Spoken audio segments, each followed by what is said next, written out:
to the meeting. Now! Tories out! Now! We must take.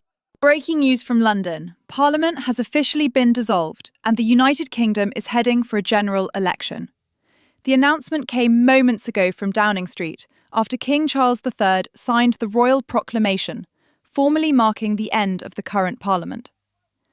In an instant, every MP lost their seat and the nation entered one of the most significant political battles in modern times. Standing outside number 10, the Prime Minister confirmed the decision in a brief yet striking statement. "The time has come for the British people to choose their future," he declared. His tone was calm but resolute, the moment carefully staged to project confidence. With that, weeks of speculation ended, and the country moved into campaign mode. For context, dissolving Parliament means it no longer exists until after the election. Lawmaking stops, and government activity is restricted to essential matters only. What follows is a full-scale political contest, with every major party, Conservative, Labour, Liberal Democrat, Reform UK, SNP and the Greens, fighting to convince voters they hold the key to Britain's future. The timing surprised Westminster. Many expected an autumn election, but insiders suggest economic pressures, low approval ratings and growing unrest pushed the Prime Minister to act sooner. Political commentators are calling it a gamble, one that could either reset his authority or destroy it completely. In his address, the Prime Minister focused on themes of stability, leadership and trust.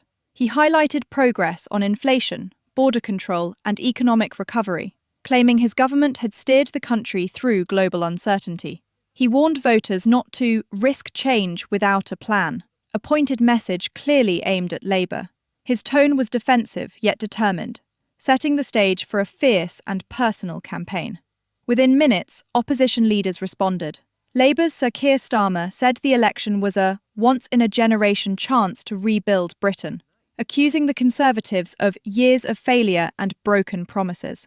He pledged to strengthen the NHS, reduce the cost of living, and restore honesty in government. The Liberal Democrats vowed to end the chaos and focus on care, education and local services. Reform UK leader Richard Tice declared that both main parties had betrayed the British people and promised a movement for real change. Across the country, reaction was immediate. Hashtags like #GeneralElection and #BritainVotes surged on social media, as supporters from all sides flooded feeds with campaign clips and slogans. Analysts predict that online platforms will shape this election more than any before, especially among younger voters.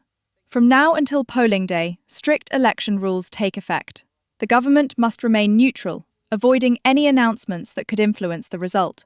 Campaign spending is capped, and television advertising remains tightly controlled. However, social media campaigns and digital messaging are expected to dominate the battlefield. Televised debates are already being arranged, promising heated clashes between party leaders over the economy, health, immigration, and national security. These debates often prove decisive, giving voters a clear look at who can handle pressure under the spotlight.